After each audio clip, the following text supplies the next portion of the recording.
আমার কুট্টুসের বাবা আমার বেঁচে থাকার কারণ, এই সম্পূর্ণ আমিটা ভালো থাকার কারণ। মাঝে কেটেছে 2 দিন। মেহরিমার ডেলিভারি ডেট অ্যাপ্রোচিং। হৃদিত মেহরিমাকে নিয়ে আর কোনো রকম রিস্ক নিতে চায় না। তাই তো আজ সকালে মেহরিমাকে নিয়ে হসপিটালে গিয়েছে। সব চেক আপ করে তবেই হৃদিতের অশান্ত হৃদয় ক্ষান্ত হয়েছে।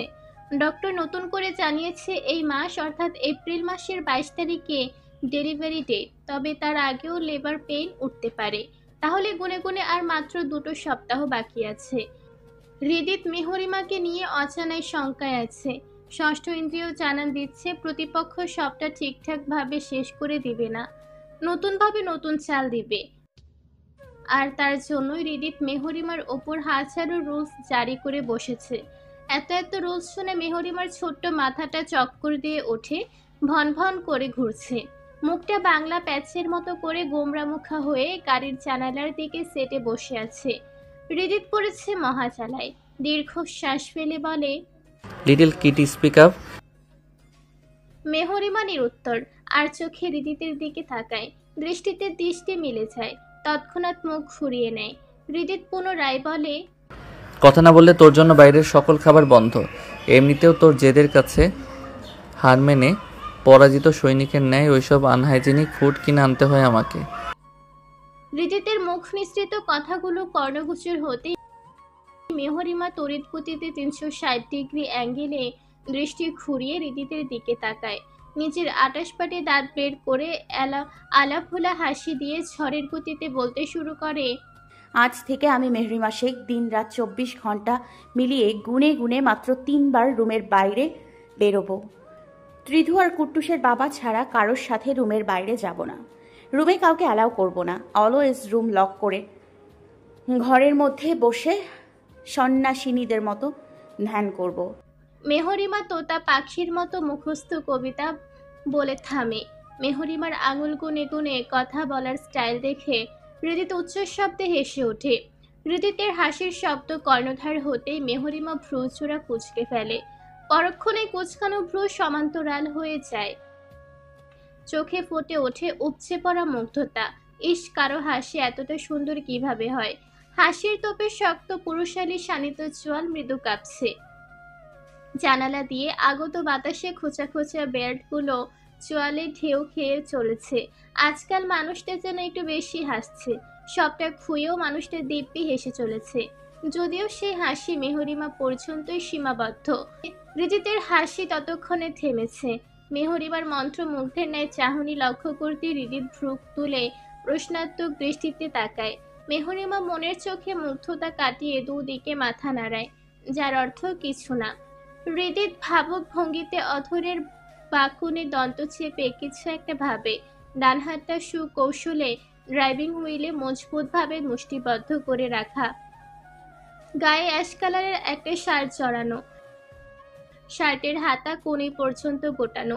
পুরুষালী ফর্সা হাতে বিন্দু বিন্দু ঘাম মুক্ত দানার ন্যায় চকচক করছে। বুকের কাছে শার্টের 2টো বাটন খোলা। সেথায় খুব যত্নে সানগ্লাসটা ঝুলিয়ে রাখা। মেহরিমা একটা হার্টবিট মিস করে তখনও এক দৃষ্টিতে হৃদিতের দিকে তাকিয়ে আছে। মুখ ফুসকে বলে বসে, শুনছেন, আমাকে নিয়ম করে আপনার নতুন নতুন রূপে মারবেন না প্লিজ।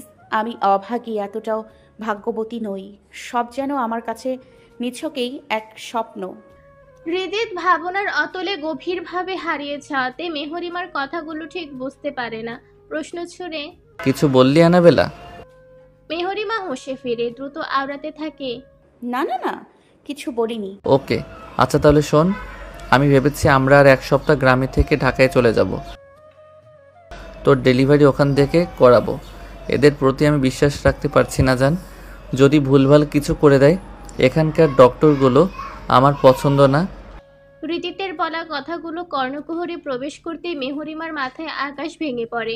এইসব পাগলামির মানে কি? আর্ত চিৎকার করে বলে ওঠে, কি? সময় দিনের মধ্যভাগ।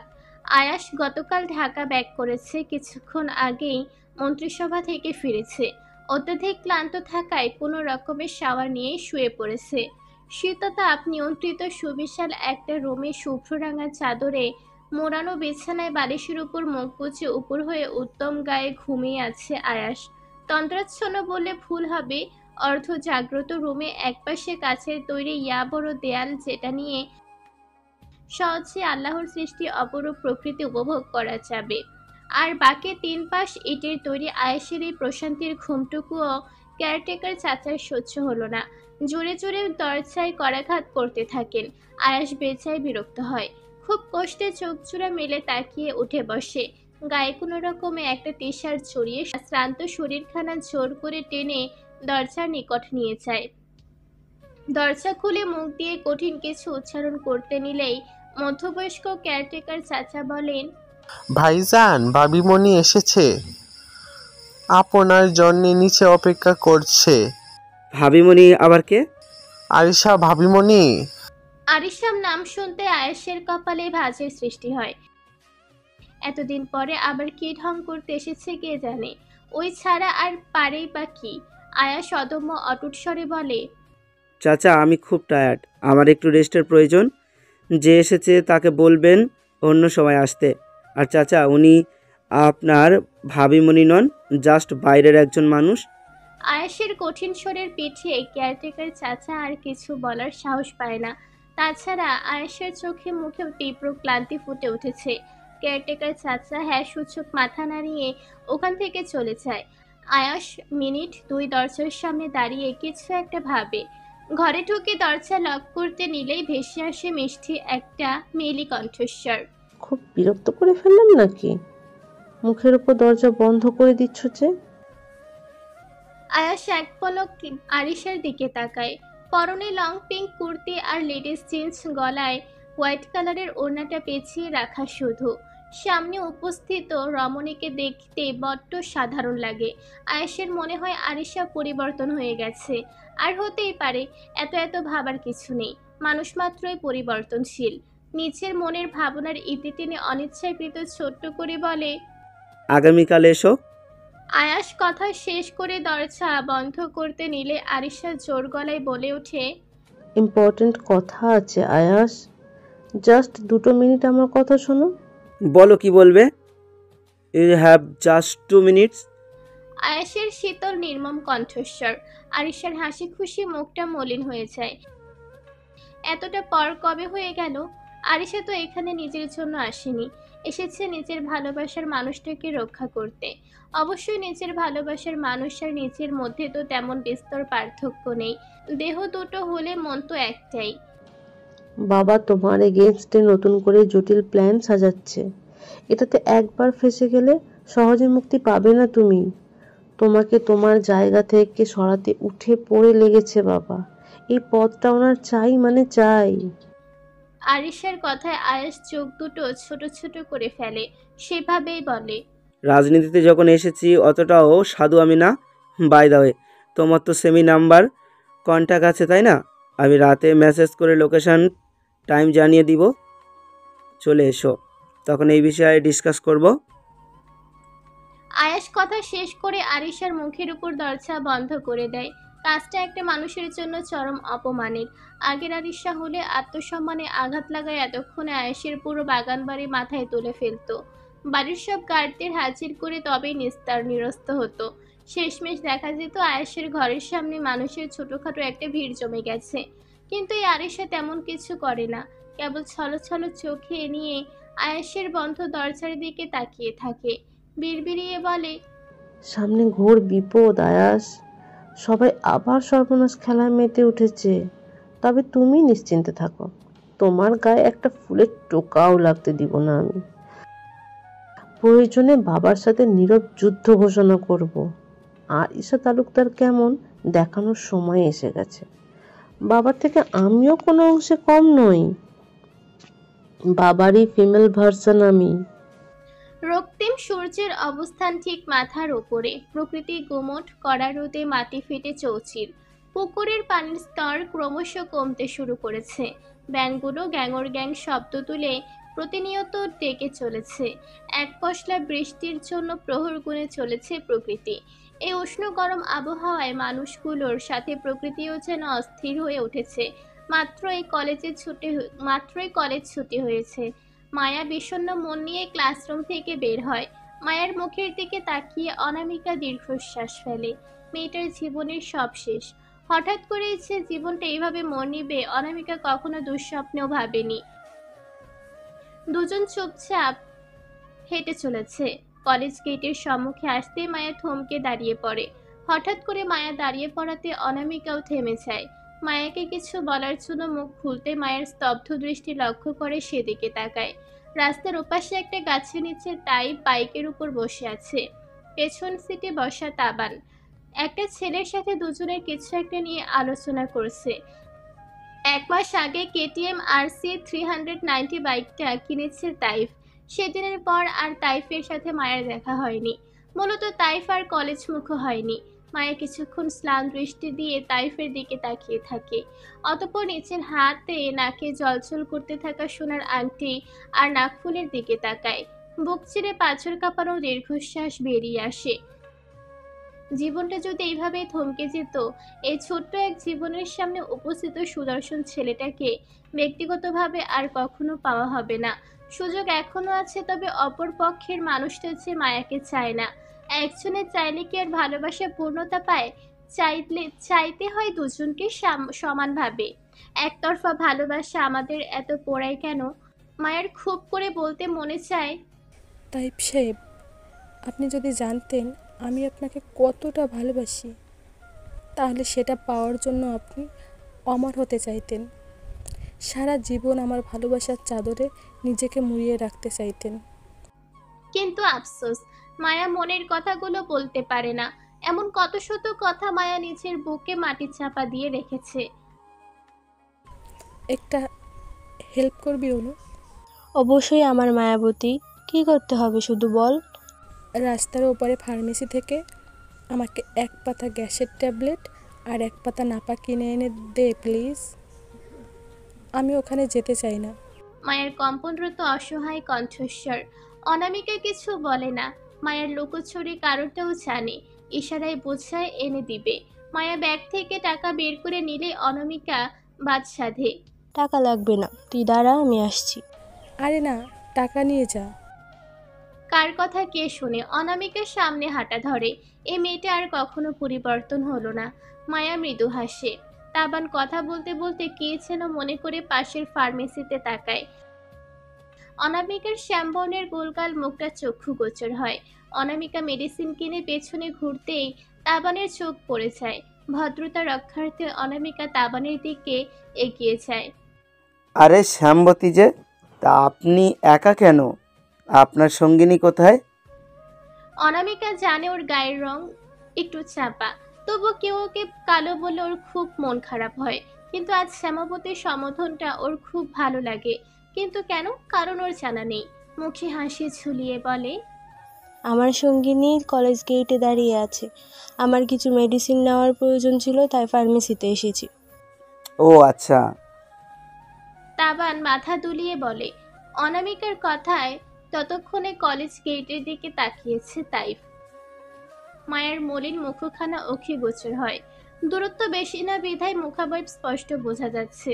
আজ মায়াকে দেখতে একটু অন্যরকম লাগছে। তাইফ খুঁটিয়ে খুঁটিয়ে মায়াকে দেখতে থাকে। হঠাৎ ওর চোখ পড়ে মায়ার মোটা বড় নাকফুলটা ভেসে ওঠে।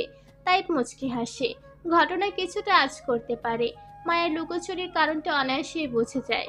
তা না হলে তাইফকে দেখার জন্য যে মেয়ে সবসময় আশেপাশে ঘুরঘুর করে, আজ সে এতটা কাছ থেকে দেখার সুযোগ পেয়েও দূরে কেন থাকবে? তাইফের মনের এক কোণে লুকিয়ে থাকা প্রশ্নটা তাবান করে। আজ মায়াকে একটু বেশি সুন্দর লাগছে না শ্যামবতী? আই অন্য দিনের তুলনায় আজ একটু অন্যরকম দেখাচ্ছে। এর কারণ কি গো? অনামিকা এবার তাইফের দিকে তাকিয়ে বেশ ক্রুদ্ধ স্বরেই বলে, জীবনে নতুন বসন্তের আগমন ঘটেছে, প্রকৃতি নতুন রূপে সেজেছে, হৃদগহীনে রং বেরঙের ফুল ফুটেছে, সৌন্দর্য তো বাড়বেই। কথাটা বলে সামনে অগ্রসর হয় অনামিকা। তাইফ কিছুক্ষণ চুপ থেকে উঁচু কণ্ঠে বলে, তোমার বান্ধবীর নতুন জীবনের জন্য শুভেচ্ছা। আমার দেওয়া সব কষ্ট তোমার বান্ধবীর জীবনে ফুল হয়ে ফুটে উঠুক। আমার এক বুক ভরা শূন্যতা তোমার বান্ধবীর বসন্তে পূর্ণতা পাক। অনামিকা হাঁটা থামিয়ে পিছু ফিরে অবাক চাহনি দিয়ে তাইফের দিকে তাকিয়ে থাকে। তাইফ ভাইয়া এত সহজে সবটা কিভাবে মেনে নিল? কিছু কঠিন সত্য বলতে মন চায় অনামিকার, মুখে আসা কথাগুলো সন্তর্পণে গিলে নেয়, কথাগুলো মায়ার জন্য রেখে দেয়। যার কথা না হয় সে নিজেই বলবে। যদি ভাইয়ার মন একটু গলে, তাইফের উচ্চস্বরে বলা প্রতিটা কথা মায়া শুনতে পায়। হৃদয় তিক্ত বা বিষাক্ত অনুভূতিতে ছেয়ে যায়, চোখে দিয়ে বাড়িধারা নামে।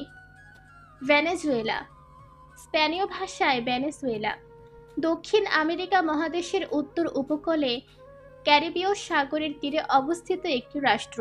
ভেনেজুয়েলার উপপ্রকৃতি উত্তরে আন্দেস পর্বতমালার সুউচ্চ পর্বতগুলি থেকে দক্ষিণের প্রান্তীয় অরণ্য পর্যন্ত বিস্তৃত। দেশের মধ্যভাগে আছে তৃণময় সমভূমি এবং রুক্ষ উচ্চভূমি। দেশটির অ্যানসেল জলপ্রপাত কেরেপাকুপাই ভেনা বিশ্বের সবচেয়ে লম্বা নিরবিচ্ছিন্ন জলপ্রপাত। ভেনেজুয়েলার অন্যতম প্রধান পর্যটন আকর্ষণ হিসেবে পরিচিত। ভেনেজুয়েলার রাজধানী ও বৃহত্তর শহরের নাম কারাকাস। কারাকাস জনবহুল একটা শহর। কারাকাসের সুউচ্চ 20 তলা বিশিষ্ট একটা 7 স্টার হোটেলের 12 তলা বার হিসেবে চিহ্নিত আছে। সেখানে প্রবেশের অধিকার কারাকাসের একমাত্র ধনী ব্যক্তিবর্গদের। সময় রাত 1টা বেজে 5 মিনিট। বাংলাদেশ থেকে গুনে গুনে 10 ঘন্টার সময়ের ব্যবধান। মৃদু আলোকসজ্জায় সজ্জিত বার, সফট মিউজিক বাজছে। বারে উপস্থিত আছেন কারাকাসের স্বনামধন্য লেডিস অ্যান্ড জেন্টলম্যান। বারের এক সাইডে আধুনিকতার স্পর্শে তৈরি করা ডিভান সোফায় রাখা আছে। সেখানে পায়ের উপর পা তুলে ডিভানে শরীর এলিয়ে দিয়ে ঠিক রাজকীয়ভাবে বসে আছে 30 বছরের এক যুবক। শরীরে জড়ানো white shirt and black sweet, হাতে প্যাটেক ফিলিপ নটিলার ব্র্যান্ডেড ওয়াচ। ডিভানের সামনের ছোট্ট টেবিলে সাজিয়ে রাখা হুইস্কি আর বিয়ারের বোতল, সাথে ছোট ছোট ড্রিঙ্কস গ্লাস। যুবকের ঠিক সম্মুখে অপর পাশে ডিভানে বসে আছে মধ্যবয়স্ক একজন ভদ্রলোক, সঙ্গে আছে ওনার একমাত্র কিশোরী মেয়ে। বয়স সর্বোচ্চ 22-23 হবে। যুবকের অস্বচ্ছ মনের দৃষ্টি তীক্ষ্ণ, সেই দৃষ্টিতে ভদ্রলোক দরদরিয়ে ঘেমে উঠছে, তবুও মুখমণ্ডল কঠোর। তুমি যতই আমাকে থ্রেট দেও না কেন, আমি আমার প্রপার্টি তোমার অধীনে দিব না। আন্ডারস্ট্যান্ড ইয়ং গাই? ভদ্রলোকের কথায় যুবকের মধ্যে কোনো পরিবর্তন দেখা গেল না, শুধু অধরের কোণায় ফুটে উঠেছে বাঁকা হাসি। পাশ থেকে বেশ স্বাস্থ্যবান একজন গার্ড বলে ওঠে, মুখ সামলিয়ে কথা বল। তুই জানিস কার সামনে কথা বলছিস? গার্ডের কথায় যুবকের কপালে বিরক্তির ছাপ ফুটে ওঠে। ডান হাতের তর্জনী আঙুল উঁচু করতে গার্ড 2 কদম পিছিয়ে যায়, ভয়ে চোখজোড়া নিচু করে দাঁড়িয়ে থাকে। ভদ্রলোক পুনরায় বলে, listen young guy, stay away from me and my daughter, otherwise the result will not be good. ভদ্রলোকের কথায় যুবক কিশোরীদের দিকে তাকায়, উপর থেকে নিচ পর্যন্ত এক পলক দেখে নেয়। কিশোরীর শরীর থরথরিয়ে কেঁপে ওঠে। যুবকের ঠোঁটের কোণে বক্রহাসি তখনও স্থির। অধরজোড়া বাম দিকে কিঞ্চিত উঁচু করে বলে, লুকিং টু মাচ সেক্সি। যুবকের গুরুগম্ভীর বজ্রভরাট কণ্ঠস্বর। সেই কণ্ঠে পাশে উপস্থিত হ্যাংলা পাতলা সকলের নড়াচড়া বন্ধ হয়ে যায়। ভদ্রলোক আশ্চর্য হয়ে যান, পরক্ষণের আগে গজগজ করে উঠে দাঁড়ায়। এখানে আর 1 সেকেন্ডও না। যাওয়ার আগে যুবককে শাসাতে ভোলে না। যুবক এসবে নির্বিকার, শুধু ঠোঁটের কোণে হাসিটুকুই বিদ্যমান। ভদ্রলোক চলে যাওয়ার ঠিক 8 মিনিটের মাথায় শোনা যায় শান্ত সমুদ্রের ন্যায় শীতল বিমর্ষ হাড়হিম করা যুবকের কণ্ঠস্বর। স্টার্ট কাউন্টডাউন ঈশান। যুবকের কথায় পাশে দাঁড়ানো ঈশান নামের ছেলেটা দ্রুত গুনতে শুরু করে, 1 2 3 4 5 6 7 8 9 10। তীব্র বজ্রপাতের ন্যায় শব্দে থমকে যায় কারাকাস, কেঁপে ওঠে প্রতিটি সুউচ্চ দালান। কয়েক মিনিট পেরোতে শোনা যায় অ্যাম্বুলেন্সের যান্ত্রিক ক্ষীণ শব্দ, পুলিশ কারের সাইরেন। যুবক তখনও শান্ত স্থির, দৃষ্টির নীরব নির্লিপ্ত, অথচ অধরে ফুটে উঠেছে হিংস্রতা। পাশে উপস্থিত গার্ডগুলো সামনে সমানে কেঁপে চলেছে। সকাল 7টা। মেহরিমা বেলকুনিতে বসে অবনী শেখের সাথে ফোনে কথা বলছে। দিবাকরের তাপমাত্রা মৃদু। এই সকাল আর রাতে ছাড়া অবনী শেখের সময় নেই। সকাল 8টা থেকে বিকাল 4টা পর্যন্ত স্কুলে সময় কাটে ওনার। উনি সকাল বিকাল দুবেলা টিউশনে পড়ান, তবে সামর্থ্যহীন স্টুডেন্টদের একদম বিনামূল্যে। যারা মেধাবী অথচ আর্থিক সমস্যার জন্য পড়তে পারে না, তাদেরকে একাকী জীবনের সবটুকু সময় ছোট ছোট বাচ্চাদের মাঝেই কাটাতে চান উনি। বাসায় বেশিক্ষণ একা থাকতে পারেন না। চারিদিক থেকে একাকিত্ব ওনাকে ক্রমশ গ্রাস করে নেয়। চোখের পর্দায় ভেসে ওঠে নিরপরাধ স্বামী, নিষ্পাপ মেয়ের রক্তাক্ত মরদেহ। ওরা যেন আর্তনাদ করে অবনী শেখকে হাজারো অভিযোগ করে। অতি শোকে মানুষ নাকি পাথর হয়ে যায়। অবনী শেখও ঠিক তেমনই হয়ে গেছে। হারাতে হারাতে এখন ওনার হারানোর খাতাও পরিপূর্ণ। শূন্য কেবল ওনার বুকটা। বুকের মাঝে কথার ঝড় বয়ে চললেও কাউকে কিছু বলতে পারেন না। মূলত ওনার বলার আর কোনো ইচ্ছে নেই, কারণ পাথরে যে কোনো ইচ্ছা কথা থাকে না। অবনী শেখ তন্দ্রাহীন রাত কাটান। সঙ্গী হয় কিছু সুখকর স্মৃতি, কিছু হৃদয় বিদারক দৃশ্য। ও মা, কথা বলছো না কেন? মেহরিমার কথায় অবনী শেখ ধ্যানচ্যুত হন। মৃদুস্বরে বলেন, ওই বাড়িতে তুই ঠিক আছিস? হ্যাঁ মা, কেন বলো তো? সাবধানে থাকিস মা, ভুলে যাস না তুই ছাড়া তোর মায়ের কেউ নেই। সে নিশ্চয় একজন মানুষ। শ্রেয়া চৌধুরী আমাকে অতীত জানিয়েছে মা। বোকা নারী জানেও না নিজের ফাঁদে নিজেই আটকে পড়েছে। আমার হাত থেকে ওদের নিস্তার নেই। ওরা আমাকে যত বেশি আঘাত করবে তত কঠিন মেহরিমাকে দেখবে। সবে তো শুরু। তোর মা সব সময় তোর সাথে আছে। আমার নিষ্পাপ মেয়ের মৃত্যু যন্ত্রণা ওদের সবাইকে পেতে হবে, এক বিন্দু ছাড় পাবে না। অবনী শেখ ফুঁপিয়ে ওঠেন। মায়ের কান্নায় মেহরিমার চোখ জোড়া টলমল করে ওঠে। আজকাল শক্ত মনের মানুষটা যেন অল্পতেই কেঁদে পড়ে। জীবনভর মানুষটা শুধু কেঁদেই গেল। নিষ্ঠুর ভাগ্য আর একটুও ভালো থাকতে দিল না। ও মা, কেঁদো না। আজকাল তুমি এত কান্না করো কেন গো? তুমি না কঠিন দৃঢ় মানবী। কখনো আমি পাহাড়ের মতো অটল, কখনো বা সমুদ্রের মতো উত্তাল। আমি সামান্য ব্যথায় কান্না করি, আবার আমি সবচেয়ে কঠিনতম যন্ত্রণা নীরবে সহ্য করতে জানি। মা, আমার জীবনে আমি দুটো মানুষ কখনো ভুলবো না, যারা আমার খারাপ সময়ে পাশে ছিল আর যাদের জন্য আমার এই খারাপ সময়। কিছু মানুষকে মনে রাখার প্রয়োজন আছে নীলাক্ষী। জীবনে সফলতা অর্জনের জন্য হলেও কিছু মানুষকে মনে রাখা প্রয়োজন। ওরাই তোকে তোর জীবনের সর্বোচ্চ চূড়ায় পৌঁছে দিতে সাহায্য করবে। আচ্ছা, আমি তোকে রাতে কল দিব। আমার হাতের কাজ সেরে স্কুলে যেতে হবে। আচ্ছা মা, সাবধানে থেকো, ঠিক মতো খাবে কিন্তু। ওকে সোনা, তুই নিজের খেয়াল রাখিস। মেহরিমা কল ডিসকানেক্ট করে ডুকরে কেঁদে ওঠে। এই জীবন ওর জন্য অসহনীয়। বাবাকে একমাত্র বোনকে খুব মনে পড়ে মেহরিমার। মনে পড়ে নিজের শৈশবকালের সুখকর স্মৃতি, কিন্তু সেগুলো আজ শুধুই স্মৃতি, সবটা ধরাছোঁয়ার বাইরে। মস্তিষ্ক প্রতিশোধের নেশায় কিলবিলিয়ে ওঠে। দগ্ধ হৃদয়ে আগুন জ্বলে ওঠে। সে আগুন এক নিমিষে গোটা চৌধুরী পরিবারের চালিয়ে পুড়িয়ে ছারখার করে দিতে যথেষ্ট। দিনের শেষাংশ দ্বীপ্রহর শেষে রক্তিম আলোয় ছেয়েছে পশ্চিম আকাশ। এই গধূলি বিকেলের মাধ্যমেই একটা দিনের সমাপ্তি ঘটিয়ে ধরনীর বুকে রাত নামে। প্রকৃত ক্রমশ অন্ধকারের মাঝে নিজেকে লুকিয়ে নেয়। সমাপ্তি ঘটে একটা দিনের, সাথে হাজারো নিষ্পাপ জীবনের পবিত্র ভালোবাসাতে। আজকের এই গধূলি সন্ধ্যায় এক প্রেমিক পুরুষের হৃদয়ে চলছে হাহাকার। চোখে মুখে ফুটে উঠেছে বিষণ্ণতা। তাইফ তাবান বসে আছে বিষ্ণু নদীর পাড়ে। চোখ চলে যায় দূরে, বহু দূরে। তাইফের দৃষ্টি যত দূর চায় তত দূর শুধু শুনশান প্রকৃতি। তাবান তাইফের দিকে মলিন দৃষ্টিতে তাকায়, হতাশ গলায় বলে, তোর কি নিজেকে একটা সুযোগ দেওয়া উচিত নয়? তাবানের কথায় তাইফ স্মিত হাসে। দৃষ্টি নদীর ঝলে নিবদ্ধ রেখে বলে, এই যে আমি বেঁচে আছি, আগের তাইফ হয়ে বেঁচে আছি, এটা কি নিজেকে একটা সুযোগ দেওয়া নয়? ওরে ছাড়া তো আমার মরে যাওয়ার কথা ছিল, কিন্তু আমি তো বেঁচে আছি, এটাই বা কম কিসের? মায়ের চোখে তোর জন্য আমি প্রকৃত পবিত্র ভালোবাসা দেখেছি তাইফ। আমিও মাধবীলতার নিষ্পাপ দুটি চোখে নিজের জন্য অগাধ্য ভালোবাসা দেখেছিলাম, যে ভালোবাসায় অনায়াসে এক জীবনের ঘোর বাঁধা যেত। তাবান এক পর্যায়ে এসে চুপ হয়ে যায়। মনে মনে ভাবতে থাকে মাধবীদের মতো একটা ভাগ্যবতী, এতটা ভাগ্যবতী সবাই হয় না। আর মায়াদের মতো এমন কপাল পোড়াও খুব কম মানুষই হয়। মায়ের জন্য বুক পড়ছে তাবানের। মেয়েটা ভালোবেসে কিছুই পেল না, পাবে কিভাবে? যাকে ভালোবাসে তার তো নিজের বলতে দেহটা ছাড়া কিছুই নেই। মন মস্তিষ্ক সব তো অনশনের দখলে। একটা মৃত মানুষের আদৌ কি এতটা শক্তি থাকতে পারে?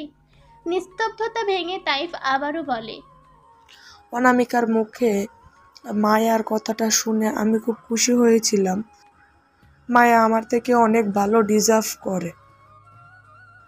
এ মেয়েটার জীবনে বড্ড ভালোবাসার প্রয়োজন, যেটাও আমার থেকে কখনোই পাবে না। ওর বুকের শূন্যতা আমার জন্য বাড়বে, কমবে না। আচ্ছা, তোদের কথা অনুযায়ী আমি মায়া আর ভালোবাসা গ্রহণ করলাম, ইভেন বিয়েও করলাম, কিন্তু তারপর আমি তো কখনোই ওকে আমার সহ্য সঙ্গী বানাতে পারবো না। বুকের বাম পাশটা মাধবীলতার দখলে, তাহলে একটা আর ভাব, এই মনে জায়গা কিভাবে দেব? মনের মাঝে মাধবীলতাকে রেখে ওকে গ্রহণ করতে কখনোই পারবো না আমি। তখন আমাদের না হবে একটা সুন্দর সংসার, আর না হবে একটা ভালো সম্পর্ক। বিশ্বাস কর, আমার কাছে এক বিন্দুও ভালো থাকতে পারবে না মেয়েটা। প্রতিদিন নিয়ম করে কষ্ট পাওয়া থেকে একবারে কষ্ট পাওয়া অনেক ভালো। সময় গেলে ও এমনিতেই আমাকে ভুলে যাবে। একজনকে ভালোবেসে আরেকজনকে মনে জায়গা দেওয়া যায় না। তাহলে মায়া তোকে ভালোবেসে অন্যজনের নামে কিভাবে কবুল পড়বে? কিভাবে মেয়েটা তোকে ভালোবেসে অন্যজনকে নিজের মনে জায়গা দেবে? ওকে একটাবার ভালোবাসার চেষ্টা করলে খুব কি ক্ষতি হয়ে যাবে তোর? তুই এতটা নির্দয় কি করে হয়ে গেলি তাইব? তাবানের অসহায় কণ্ঠস্বর। তাইব অনুভূতিহীন চোখে ওর দিকে তাকিয়ে থাকে। এভাবেই কেটে যায় কিছু সময়। তাইব মৃদু স্বরে বলে, কিছু সময় অপর পক্ষের আজীবন ভালোর জন্য ও নিজেকে স্বার্থপর নির্দয় পাষাণ হতে হয়। পর মুহূর্তেই বিড়বিড় করে বলে, আমি পারবো না। আমার মাধবীলতাকে ঠকাতে আমি পারবো না। কথাটা বলে ওখান থেকে নীরবতা অবলম্বন ভাবে উঠে দাঁড়িয়ে জবরঝঙ্গ পায়ে কবরস্থানের দিকে হাঁটা ধরে তাইফ। তাবান দীর্ঘশ্বাস ফেলে। কেউ মৃত হয়েও ভাগ্যবতী, আবার কেউ জীবিত হয়েও নির্মম ভাগ্যের অধিকারিণী। আসলে আমাদের তাকদিরে যেটা থাকবে সেটা মেনে নিতে হবে। ওখানে যার নাম লেখা থাকবে তাকেই গ্রহণ করতে হবে। ওই তাকদিরে ভালোবাসার মানুষটির নাম লেখা না থাকলে হাহুতাশ করে মরে গেলেও তাকে পাওয়া যাবে না। তার চেয়ে বরং তাকদির মেনে নিয়ে সামনে অগ্রসর হওয়া উত্তম। তবুও মায়ের জন্য একটা খারাপ লাগা কাজ করে তাবানের। আসলে আমরা নিজেরা অন্যকে এক বুক ভালোবাসতে চেয়ে, নিজের সর্বস্ব উজাড় করে ভালোবাসতে চেয়ে দিন শেষে নিজের ভালো থাকাটাই নিজেরাই কেড়ে নিই। রাত ৯টা। মেহরিমা রুমে বসে আছে। হৃদিতের ফোন হাতে নিয়ে ফেবুস কল করছে। হৃদিত ওয়াশরুমে শাওয়ার নিচ্ছে। রাত করে শাওয়ার নেওয়া আবার জনাবের অভ্যাস। শীতকাল ছাড়ে না, আর এখন তো গরমের সময়। তার উপর অগ্রহণযোগ্য ভ্যাপসা গরম। দিনে কমপক্ষে 2 বার তো সাহেবকে শাওয়ার নেওয়াই লাগবে। আজ বাড়ির সবাই শহরে গেছে কেনাকাটা করার উদ্দেশ্যে। আগামী সপ্তাহে ত্রিধার মামাতো বোনের বিয়ে। সেখানে চৌধুরীর সপরিবারে আমন্ত্রিত। হঠাৎ নিচে থেকে সবার হাসাহাসির শব্দ ভেসে আসে। নিশ্চয়ই সবাই এসে গেছে। মেহরিমা নিজেকে আটকে রাখতে পারে না। রিজিতের নিষেধাজ্ঞা অমান্য করে ঘর থেকে বের হয়ে যায়। ইভেন অতিরিক্ত এক্সাইটমেন্টে রিজিতকে জানাতেও ভুলে যায় যে বাইরে যাচ্ছে। মেহরিমা সিঁড়ি দিয়ে কয়েক পা নিচে নামতেই ভ্রু কুঁচকে ফেলে। নিচে তো একটা মানুষেরও চিহ্ন নেই। তবে শব্দগুলো কোথা থেকে ভেসে আসছিল? বাসায় তো মেহরিমা, রিজিত ছাড়া আর কেউ নেই। তাহলে মেহরিমা নিজের ভাবনার মাঝে পেছনে কারো উপস্থিতি অনুভব করে। হৃদিত মনে করে ঘাড় ঘুরিয়ে পেছনে তাকায়। অলিভিয়াকে দেখতেই মেহরিমার কপালে ভাঁজ সৃষ্টি হয়। এই শাকচুন্নি তবে যায়নি। অলিভিয়ার ঠোঁটে কুটিল হাসি। সামনে এগিয়ে এসে সিঁড়ি থেকে ড্রয়িং রুমে উকি দিয়ে বলে, এখান থেকে যদি তুমি নিচে পড়ে যাও তাহলে সোজা উপরে চলে যাবে, তাই না? আমার সাথে আপনাকেও নিয়ে যাব। আমি আবার বড্ড উদার। কাউকে ফেলে একা একা কোনো কাজ করতে পারি না। মেহরিমার কথা শুনে অলিভিয়া হাসে, কোনো প্রত্যুত্তর করে না। কিছু না বলে অকস্মাৎ মেহরিমাকে ধাক্কা দিতে নিলেই মেহরিমা ডান হাতের কনুই দিয়ে সুকৌশলে অলিভিয়া নাকে আঘাত করে। সাথে সাথে নাক দিয়ে গলগলিয়ে রক্ত বেরিয়ে আসে। অলিভিয়া নাকে ধরে সিঁড়িতেই বসে পড়ে। পরক্ষণে অলিভিয়ার চুলের মুঠি ধরে গুনে গুনে গালে 8টা থাপ্পড় মারে মেহরিমা। মনের ঝাল মিটিয়ে নেয়। অলিভিয়ার অবস্থা শোচনীয়। অতগুলো থাপ্পড় খেয়ে ঠোঁট ছিঁড়ে রক্তের ফোয়ারা বয়ে চলেছে। আমার এই হাত ম্যানিকিওর পেডিকিওর করে আলমারিতে যত্ন করে তুলে রাখা হাত নয়, মানুষ খুন করা হাত আমার। শিহাবের কথা শুনেছেন নিশ্চয়ই। এই হাতের আর 2টো থাপ্পড় খেলে হসপিটালাইজড হতে হবে আপনাকে। আশা করি এখন থেকে আমার আর ওনার থেকে দূরত্ব বজায় রেখে চলবেন। মেহরিমা কথাগুলো পড়ে আর 1 সেকেন্ড অপচয় না করে পাশ কাটিয়ে উপরে উঠে যায়। 2 সিঁড়ি উপরে উঠতে অলিভিয়া পায়ের পাত বাঁধিয়ে আঘাত করে। মেহরিমা নিজের ব্যালেন্স ঠিক রাখতে অগোছালো আলগোছে সিঁড়ির রেলিং ধরে দাঁড়ায়। আকস্মিক শরীরের ঝাঁকুনি লাগায় পেট বেশখানি আঘাত পায়। পা দুটো কোনো রকমে সিঁড়িতে রাখা। ফুলো পেটের ভারে যেখানেই মেহরিমার হাঁটাচলা করা কষ্টের, সেখানে এভাবে ঝুলে থাকাটা খুবই যন্ত্রণাদায়ক। মেহরিমার চোখ বেয়ে পানি গড়িয়ে পড়ে। আস্তে আস্তে ব্যালেন্স ঠিক করে উঠতে দাঁড়াতেই নিলে অলিভিয়া দ্বিতীয়বারের মতো পায়ে আঘাত করে নিজের সর্বশক্তি দিয়ে ছড়ে ধাক্কা দেয়। এটার জন্য মেহরিমা মোটেও প্রস্তুত ছিল না। রেলিং থেকে মেহরিমার হাত ছুটে যায়। মুখ দিয়ে বেরিয়ে আসে গগনবিদারী আর্তনাদ। অলিভিয়ার মুখে বিশ্বজয়ের হাসি। রক্তাক্ত মুখের সে হাসি দেখতে বড্ড ভয়ঙ্কর। হৃদিত মাত্রই ওয়াশরুম থেকে বের হয়েছে। মেহরিমাকে রুমের বেলকুনির কোথাও খুঁজে না পেয়ে শরীরে কোনো রকমে একটা হাফ প্যান্ট আর টি শার্ট ছড়িয়ে বাইরে বের হতে নিচ্ছিল। সহসা মেহরিমার আর্তনাদ কর্ণগোচর হতেই হৃদিত সেদিকে ছুটে আসে। অদূর হতে দৌড়ে ধপধপ শব্দ ভেসে আসছে। অলিভিয়া ভড়কে যায়। ও তো ভেবেছিল এই সময় হৃদিত বাড়িতে নেই। এই ছেলে বাড়িতে আসলো কখন? ড্যামিট, এত বড় মিস্টেক কিভাবে করলো? নিজের শেষ পরিণতি ভাবতে অলিভিয়ার অন্তরাত্মায় কেঁপে ওঠে। কিছুক্ষণ আগের শরীরের তেজ শক্তি ক্রমশ ফুরিয়ে আসে। মস্তিষ্ক উপলব্ধি করতে পারে জীবনের শেষ পর্যায়ে চলে এসেছে। ততক্ষণে হৃদিত সিঁড়ির নিকট এসে দাঁড়িয়েছে। মেহরিমাকে রক্তাক্ত অবস্থায় ফ্লোরে পড়ে থাকতে দেখে হৃদিতের পুরো পৃথিবী থমকে যায়। মস্তিষ্ক অগোছালো হয়ে পড়ে। হৃৎপিণ্ড দুমড়ে মুচড়ে ওঠে। হৃদয়ে তীব্র বেগে রক্তক্ষরণ শুরু হয়। চিৎকার দিয়ে ওঠে মেহরিমার সবচেয়ে পছন্দের সে পরিচিত নামে, অ্যানাবেলা। জ্যোৎস্না ভেজা সরবরি। গ্রামের মেঠোপথ জ্যোৎস্নার পরশে সজ্জিত। গ্রামের শেষ মাথায় জড়সড় হয়ে দাঁড়িয়ে আছে একটা মাটির গৃহ। কাঠের ভঙ্গুর খিড়কি ভেদ করে চন্দ্রের মৃদু আলো আলগুছে ছুঁয়ে দিচ্ছে অষ্টাদশীর সুশ্রী বদন। জানালার ঠিক সামনে বড় একটা শান বাঁধানো পুকুর। তার চারিপাশে সূর্য সারি সারি গাছের মেলা। চন্দ্রের আলোয় পুকুরের স্বচ্ছ পানি ঝলমল করছে। পুকুরের ওপাশ থেকে ভেসে আসছে অচেনা পোকা মাকড়ের ডাক। জানালা দিয়ে প্রবেশ করছে ঠান্ডা ছিঁড়ে হাওয়া। মায়া পড়ার টেবিলে ছিম ধরে বসে আছে। ঘরের লাইটটা নেভানো। ধ্যান জ্ঞান শূন্য, অশ্রুসিক্ত নয়ন, ফুলো আনন। দৃষ্টি যে নিবদ্ধ হয়েছে সবুজ রঙের শ্যাওলা মিশ্রিত পুকুরের পানিতে। কোমর সমান এলোমেলো ঘন কালো কৃষ্ণরা মৃদু বাতাসে উড়ে চলেছে তার মতন। দগ্ধ মন পুড়ে চলেছে নির্নিমেষ। এই ভাগ্য আর কত পোড়াবে, কত কাঁদাবে? কিসের এত শত্রুতা ক্ষোভ মায়ার সাথে? মায়া আজ উপলব্ধি করতে পারছে ওর ননিমণি কেন ওকে অমন অদ্ভুত নামে ডাকত।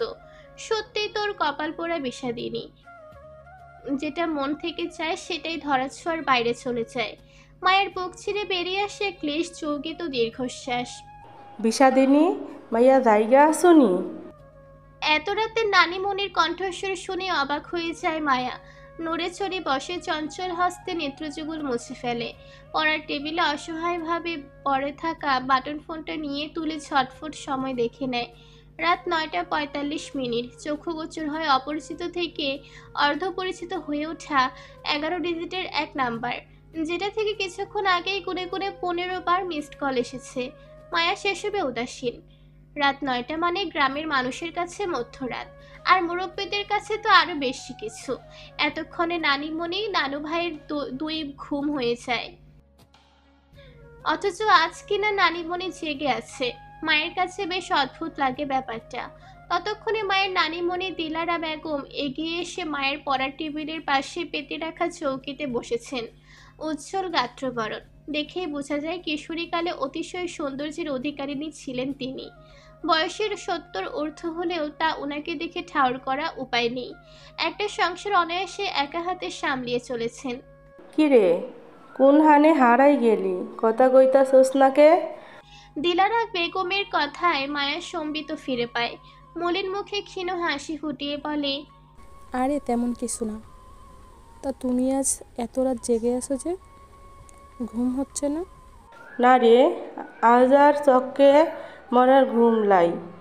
তোর লাগি মনখানে পুরতাছে রে বিষাদিনী।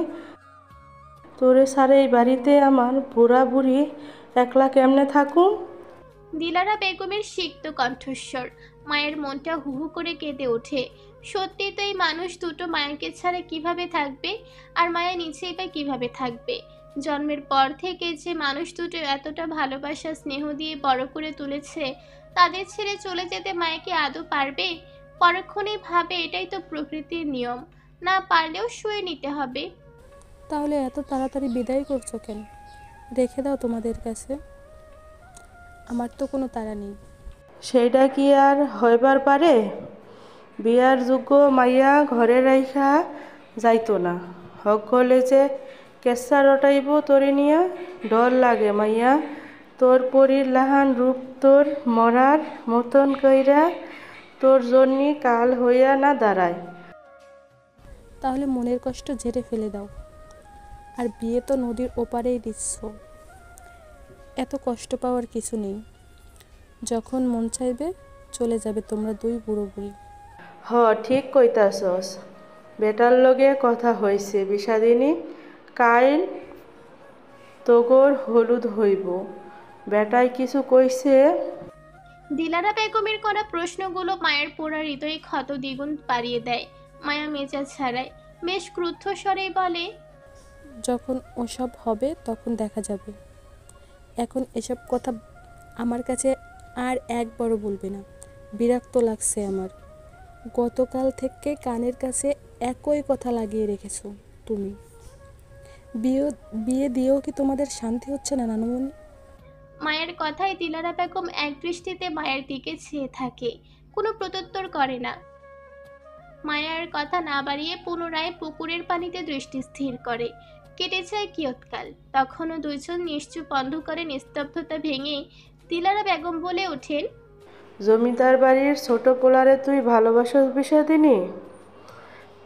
যে পোলাডা গ্রামের চেয়ারম্যানের বড় মাইয়ারে ভালোবাসতো? মায়া থমকায় চমকায় বাকরুদ্ধ হয়ে যায়। অবাক চাহনি দিয়ে দিলারা বেগমের দিকে তাকিয়ে থাকে। তা দেখে দিলারা বেগম পুনরায় বলে, মুই সব জানি রে মাইয়া, তোরে কিছু কথা কই হুন। মোরা গরিব মানুষ, নুন আনতে পান্তা ফুরাই আমগর। আর ওরা কুটিপতি জমিদার, চৌধুরীগের মেলা টেকা। আমাগর বিক্রি কইরা দিলেও ওগর টেকার কিছুই হইব না। বিষাদিনী, ভালোবাসা দোষ না, তবে ভুল পোলারে ভালোবাসা দোষ। দোষ কিল্লাই শুনবি? তুই ভালোবাসা তোরে আজীবন পোড়াইব, শান্তি দিব না। তুই পর বাড়ি যাইয়া মিনসের সংসার কইরা আত্মার শান্তি পাবিলাই। তাই আমার কথা হুন, ওই পোলারে ভুইলা যা। ওই তোর হইব না। ওর মনে অন্য মাইয়ার বাস, হোক না সে মৃত, তবুও পোলাডা তো ওর মাইয়ারে ভালোবাসে। ওর পোলা তোরে ভালোবাসলেই ওইখানেই তোর বিয়া দিতাম মোরা। নসিব মাইয়া নিয়া সুখে শান্তিতে সংসার কর। মায়ের মনে হয় ওর হৃদয়টাকেও ছুরিকাঘাতে খণ্ড বিখণ্ড করে দিল। নিষ্প্রাণ চোখে দিলারা বেগমের দিকে তাকিয়ে থাকে। দিলারা বেগম সে মৃত দৃষ্টিতে গভীর দৃষ্টি রেখে তাকায়, যেন মায়াকে ভেতর থেকে পড়ার চেষ্টা করছেন উনি। কিন্তু আদৌকে একটুও পড়তে পারলেন মায়া নামক অভাগীকে? কিছুক্ষণ চুপচাপ বসে নীরবতা পালন করে ঘর থেকে বেরিয়েছেন দিলারা বেগম। উনি বেরিয়ে যেতে মায়া টুকরে কেটে ওঠে, অস্পষ্ট স্বরে বলে, বছর পেরিয়ে শতাব্দী আসুক, কেটে যাক অমন শত শত শতাব্দী, তবুও আপনার প্রতি আমার মায়া, সম্মান, ভালোবাসা না কমুক তাইব সাহেব। আপনি আমার হৃৎপিঞ্জরায় খুব যত্ন করে আগলে রাখা শখের পুরুষ। আপনার প্রতি আমার মনের হৃদয়ের মুগ্ধতা কখনো না কাটুক। বিশাল বড় লিভিং রুম, রং বেরঙের লাইটের আলোয় পুরো লিভিং রুম আলোকিত। শুভ্র রঙা বড় ডুপ্লেক্স বাড়িটার প্রতিটি কোণা অভিজাত্যে মোড়ানো। সফেদ রঙা সোফায় বসে আছেন মামুন তালুকদার, শরীরের সাদা পাঞ্জাবি পাজামা জড়ানো, পাঞ্জাবির উপরে কালো কোটি পরিধান করা। দেখেই বোঝা যাচ্ছে বাইরে থেকে এসে এখানে অবস্থান নিয়েছেন।